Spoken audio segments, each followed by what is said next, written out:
If you're over 60 and dealing with burning feet, numb toes, electric-like tingling, or unsteady balance, these feelings aren't some mysterious part of normal aging. They are the logical result of a biological environment in your body that has slowly shifted over many years.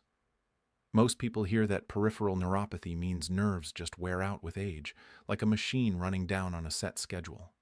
Some are told it's genetic and there's little that can be done. Many receive the message, directly or indirectly, that the best approach is managing pain and accepting a gradual decline. What few explain is that nerves don't break down randomly.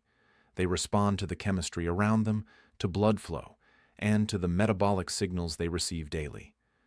When that environment becomes harmful, nerves suffer. When it turns more supportive, nerves can often hold on to more function than expected. Peripheral neuropathy isn't one single disease. It's a pattern of nerve damage. It describes what happens when peripheral nerves, the long pathways linking the brain and spinal cord to the rest of the body, start to malfunction. These nerves handle signals for sensation, movement, balance, temperature, and pain. Because they are long and have high energy needs, they are especially vulnerable to problems like poor blood sugar control, reduced circulation, inflammation, and missing nutrients. That's why symptoms usually show up first in the feet and hands, the farthest points from the heart, most reliant on tiny blood vessels. A key point to grasp is that nerve damage builds quietly for a long time before symptoms stand out. For years, even decades, nerves face steady but hidden metabolic stress without obvious warnings. During this quiet phase, damage piles up. Proteins in nerve fibers change shape, blood vessels stiffen, protective insulation thins, and electrical signals slow and lose accuracy. The nervous system compensates for a while, hiding early problems. By the time burning, numbness, or unsteadiness appears, the process is already well underway. This delay is why neuropathy often feels sudden and unfair, even though it developed slowly. In many cases, a main driver is a group of compounds called advanced glycation end products, or AGEs. These form when glucose molecules permanently attach to proteins and fats in the body. The attachment isn't harmless. It alters the structure and function of those tissues. Once formed, AGEs are hard to clear and build up over time. They particularly harm tissues that need flexibility, precise signaling, and good microcirculation, making peripheral nerves a prime target. To see why AGEs matter, look at the molecular process. Glucose is vital fuel, but it's also chemically reactive. When blood sugar stays high for extended periods, glucose bumps into proteins more often. Under the right conditions, they create permanent, stiff, sticky bonds. It's like how sugar caramelizes when heated in cooking. In the body, this occurs slowly and steadily when glucose control isn't optimal. The outcome is tissue that's less flexible, less effective, and more likely to inflame. Inside peripheral nerves, AGEs hit three main targets at once. First, they change the nerve fibers themselves, disrupting proteins needed for sending electrical signals. Second, they damage the myelin sheath, the fatty layer that allows fast, smooth impulse conduction. Damaged myelin slows, weakens, or distorts signals. Third, AGEs injure the small blood vessels that deliver oxygen and nutrients to nerves. These tiny capillaries are essential for nerve health. When they stiffen or narrow, nerves become starved and fragile. This triple hit explains the range of symptoms: burning pain from irritated, overactive fibers, numbness from missing signals, tingling from erratic firing, weakness from poor muscle communication, and balance issues from unreliable sensory input to the brain. Symptoms vary in mix and strength, but the basic pattern is often the same. One commonly missed fact is that fasting blood sugar is a weak measure of this process. Many with neuropathy are told their glucose is normal because fasting levels fit reference ranges. But fasting readings show only the daily low, not the harmful peaks. The biggest risk for age formation comes after meals, when blood sugar climbs and stays high for hours. These repeated post-meal spikes drive nerve damage across years. As we age, the body clears glucose from the blood less efficiently. Muscle mass drops, insulin sensitivity falls, and sugar hangs around longer after eating. This doesn't mean aging directly causes neuropathy. It means aging lowers metabolic flexibility. When paired with typical modern habits, frequent snacking, late-night eating, and processed foods. It creates ideal conditions for age buildup. Vitamin B12 plays another important role. It helps maintain myelin integrity, supports DNA synthesis in nerve cells, and clears harmful byproducts. B12 absorption often declines with age and is worsened by medications like acid reducers and metformin. Low B12 removes a key protective layer for nerves, letting damage accumulate instead of being repaired. Standard blood tests can overlook functional B12 deficiency.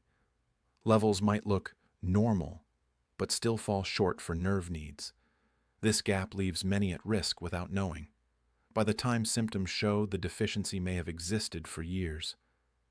Dietary ages are another often ignored factor. Ages form not only inside the body but also in food. High-heat cooking, grilling, frying, roasting, browning, creates lots of preformed ages. These get absorbed and add to the total load. Even with solid blood sugar control, certain cooking habits can speed up tissue damage. Switching to lower heat methods cuts this intake noticeably. Once damage starts, inflammation makes it worse. Ages trigger immune responses that keep chronic nerve irritation going. This is why symptoms often flare at night, when circulation slows and inflammatory signals persist. It also explains how neuropathy disrupts sleep, setting up a vicious cycle. Poor sleep worsens insulin resistance, raises stress hormones, and increases next-day glucose spikes, feeding more ages and inflammation that harm sleep further. Movement is one of the best ways to break this cycle. Muscles pull glucose from the blood after meals. Even short walks can significantly lower post-meal sugar levels. This isn't about weight loss or intense exercise, it's about metabolic control. Regular movement reduces the raw materials for ages and improves nerve blood flow. Muscle strength matters too. Muscle loss weakens glucose uptake. Gentle resistance exercises help maintain muscle, supporting metabolism and indirectly shielding nerves. This benefit is often underappreciated because it works slowly rather than offering fast relief. Hydration supports blood flow and metabolic clearance. Dehydration thickens blood, cuts capillary flow, and concentrates glucose. Many older adults drink less without noticing, quietly raising nerve risk. Steady fluid intake bolsters vascular health with little effort. Stress affects neuropathy through hormones. Chronic stress boosts cortisol, which lifts blood sugar and promotes insulin resistance. Stress doesn't cause neuropathy alone, but it worsens the metabolic conditions that hurt nerves. Simple stress reduction practices ease this load and encourage stability. One of the most harmful beliefs about neuropathy is that decline is unavoidable. This view discourages effort and leads to accepting worsening. While badly damaged nerves may not fully heal, many partly affected ones can stabilize and perform better in improved conditions. People frequently report less pain, better balance, improved sleep, and higher quality of life when further damage slows or stops. The aim isn't perfection, it's protection. Every hour of stable blood sugar is an hour free from chemical attack on nerves. Each better night of sleep aids repair. Each drop in inflammation improves signaling. Over time, these gains add up, just as the losses once did. Peripheral neuropathy isn't just a nerve problem. It's a metabolic condition that shows up first in nerves. Seeing it this way changes it from an inevitable fate to something you can influence. The focus moves from treating symptoms to steadying root causes. This gives no promises of miracles, but it offers something more dependable, control over the process, and that control really counts. As people see that peripheral neuropathy stems from ongoing metabolic stress rather than abrupt nerve failure, another insight often emerges. The nervous system doesn't operate alone. It constantly interacts with other body systems. Blood vessels, muscles, hormones, immunity, and the gut all affect whether nerves stay strong or weaken. This connection explains why neuropathy seldom appears by itself. It often comes with fatigue, sleep issues, digestive shifts, balance problems, or mild cognitive fog. These aren't unrelated. They're different signs of the same underlying imbalance. A frequently missed piece is ongoing high post-meal blood sugar that doesn't qualify as diabetes. Many spend years in this in-between state where glucose spikes too high and lasts too long after eating, yet tests stay normal. In this period, ages build silently. Without a diagnosis, people feel reassured nothing big is missed. But neuropathy doesn't need a label. It reacts to constant exposure. Nerves respond to the chemistry they face, not to diagnostic cutoffs. Glucose clearance relies heavily on muscle tissue. After meals, insulin directs muscles to take in and store sugar. When muscle mass falls, this process weakens. Glucose stays in the blood longer, extending glycation time. This helps explain why neuropathy risk rises with age, even without weight gain. Even lean, seemingly healthy people may have lost considerable muscle, especially without resistance training. This muscle glucose link also shows why physical activity strongly protects nerves, even without diet changes. Regular short walks after meals cut spike height and length. Over months and years, this means fewer ages, less inflammation, and better circulation. The impact begins small but becomes substantial. It targets the cause more directly than symptoms. The vascular system is central too. Nerves depend on a fine network of tiny vessels very prone to glycation and oxidative stress. Ages harden vessel walls, lower nitric oxide, and reduce needed dilation. This leads to ongoing mild oxygen shortage, especially in distant nerves. Feet suffer first not because they're fragile, but because they're farthest from the main supply. This vascular aspect explains why symptoms often worsen in cold weather or at night, when circulation naturally drops. It also makes clear why smoking history raises risk. Vessel damage lingers and adds to metabolic harm. Inflammation runs through the entire process. Ages activate receptors that start inflammatory chains. These increase oxidative stress, harm nerve cell mitochondria, and worsen insulin issues. Inflammation arises from damage and drives more of it. This loop explains why neuropathy can speed up after symptoms start, even without lifestyle shifts. Sleep is a vital repair time. In deep sleep, inflammation falls, insulin sensitivity improves, and growth factors aid upkeep. Neuropathy that interrupts sleep shortens this recovery window. Over time, poor sleep weakens metabolic control and hastens nerve damage. This two-way link means small sleep gains can bring big benefits. Late-night eating is especially damaging here. Eating close to bedtime raises sugar during lower insulin sensitivity periods. This extends high glucose and interferes with overnight repair. Shifting the last meal earlier often improves sleep quickly and slowly eases neuropathy symptoms.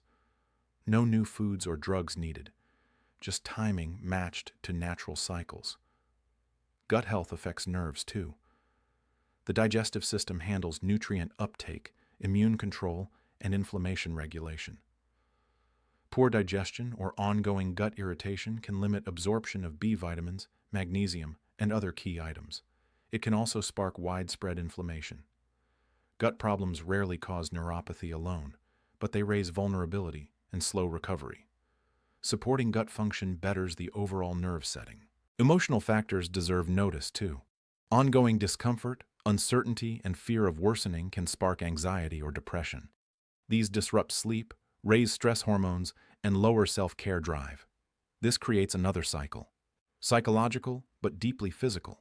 Breaking it calls for empathy, support, and realistic expectations instead of self-blame. Not all neuropathy is metabolic. Autoimmune issues, infections, toxins, chemotherapy, and genetics can damage nerves too. Still, metabolic health affects severity and speed of progression even then.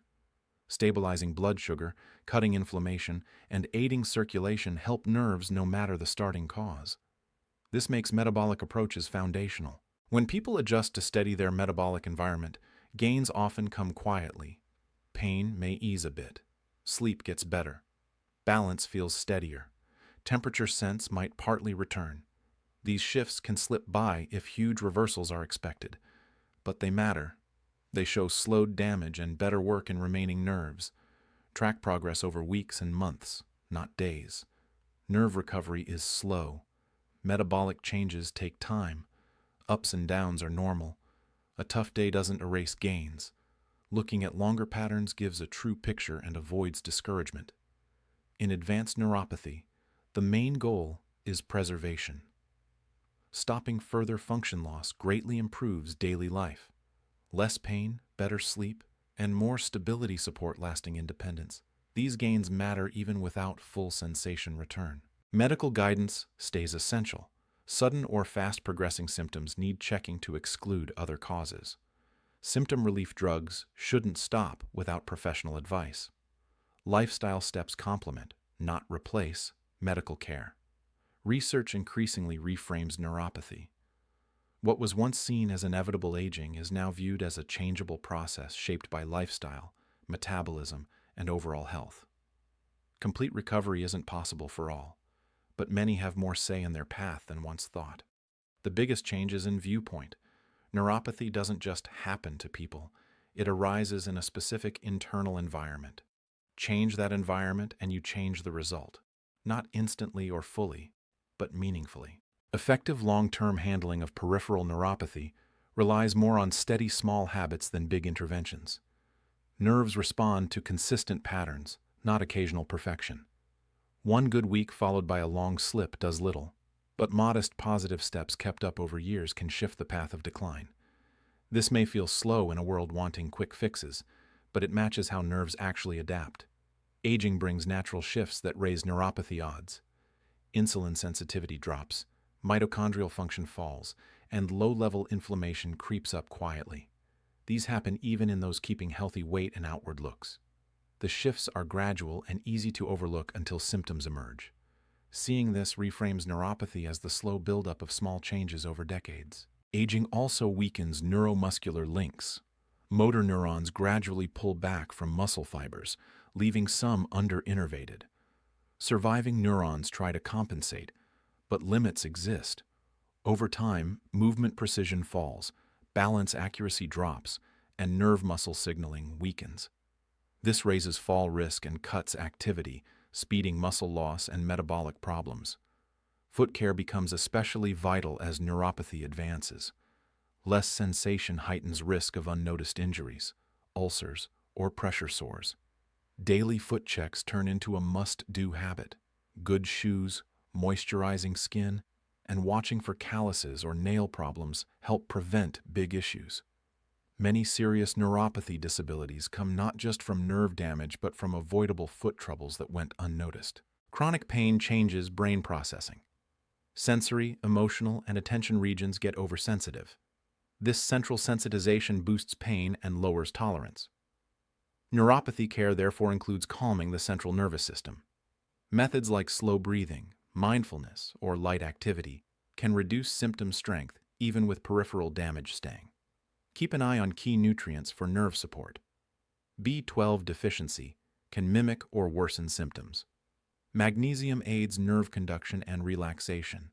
Supplements should follow testing and doctor advice, but awareness spots reversible factors. Hydration affects blood thickness and flow. Mild ongoing dehydration limits microcirculation and cuts nerve oxygen supply. Thirst sense often weakens with age, raising risk. Steady, suitable fluid intake strengthens circulation. Social ties bring unexpected benefits. Loneliness increases stress, harms sleep, and lowers self-care drive. Keeping connections with family, friends, or community supports emotional health and indirectly improves physical results. Activity often feels easier and more regular with others, adding metabolic gains.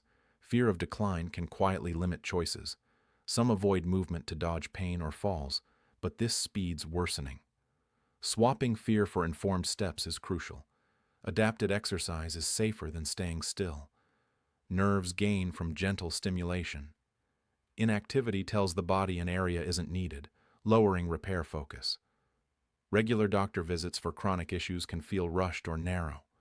Bringing clear notes on symptoms, changes, and questions improves talks. Speaking up for yourself betters care. It's not confrontation. It's needed for ongoing management. Caregivers need support too. Seeing a loved one's constant discomfort is hard. Knowing progress is uneven and ups, downs normal helps set expectations. Helping caregivers ultimately aids the person with neuropathy. Over time, the effect of small supportive choices shows. Those who prioritize metabolic steadiness, movement, sleep, and emotional health often see slower progression and fewer issues. Symptoms may linger, but they get more manageable. Life stays active and full rather than limited. The most powerful idea is this: neuropathy is a condition, not your identity. You are someone with a past, relationships, skills, and goals. Holding this view stops the condition from taking over life more than it must. B vitamin levels deserve early attention. Regular checks of B12, folate, and B6, especially after 50 or with drugs like metformin or proton pump inhibitors, catch deficiencies before nerve health suffers. Early fixes, through diet, sublingual forms, or injections as suitable, strengthen myelin preservation and repair paths that build nerve toughness. Hydration, sleep, and stress control form preventive foundations. Enough daily water keeps blood thin and microcirculation healthy. Steady, good sleep protects the nightly repair window when inflammation drops and insulin sensitivity rises. Simple stress relief steps, deep breathing, short walks, time in nature, stop chronic cortisol rises that push glucose up and insulin resistance. For families, prevention brings shared gains. Many nerve-protecting habits also cut risks for heart disease, cognitive decline, type 2 diabetes, and other age-related problems. When older family members show earlier meal timing, regular movement, gentler cooking, and nutrient focus, younger ones follow naturally. Kids and grandkids learn metabolic health is built daily, not lost later. Talks about neuropathy can shift from fear-based warnings, "you don't want this," to empowering practical tips. "Here's what I wish I'd started sooner." Sharing simple tweaks, like family after-dinner walks or milder cooking, makes prevention feel doable, not overwhelming. Screening matters too. Regular tracking of fasting glucose, HbA1c, and, if possible, post-meal patterns spots early metabolic drifts. Even in normal ranges, a gradual upward creep over years can prompt small changes before lasting damage. Asking about B12 and other nerve support nutrients at checkups is another easy preventive step. One of the best preventive mindsets is curiosity over acceptance. Instead of thinking nerves just fail with age, those who stay curious about daily choices' effects on biology make more protective decisions. They notice how certain foods, late eating, or routines impact energy, sleep, or subtle foot feelings. That awareness fuels small improvements long before symptoms call for notice. Prevention isn't about perfect performance or no decline. It's about piling up small protective elements year after year so the downward slope softens greatly. Someone in their 70s or 80s with only occasional light tingling, good balance, and acceptable sensation has usually followed these ideas quietly for decades, not through extremes but through steady habits. The information here isn't secret or too complicated. It comes from decades of study on metabolism, glycation, inflammation, nerve work, and aging. What's been missing is a clear, everyday explanation of how these pieces link, especially for those over 60 dealing with symptoms or helping loved ones who are. Peripheral neuropathy doesn't have to be a mysterious or irreversible sentence. It's a signal, a late notice that the internal environment has drifted too far from balance for too long. The encouraging truth is that the same environment allowing damage can usually be gently steered back toward conditions that slow, stabilize, or partly restore function. You don't have to reverse decades of change quickly. You just need to stop adding to the problem right now and keep that going tomorrow and onward. Each hour of balanced blood sugar, each gentle walk, each better sleep night, each reduction in inflammation adds a small vote for nerve preservation. Over months and years, those votes accumulate. They don't erase all damage, but they rewrite the story from certain worsening to managed steadiness, from resignation to realistic hope, from powerlessness to real influence. That shift, from nothing can be done to I can influence a lot, is where real change begins. And once it begins, it usually keeps going.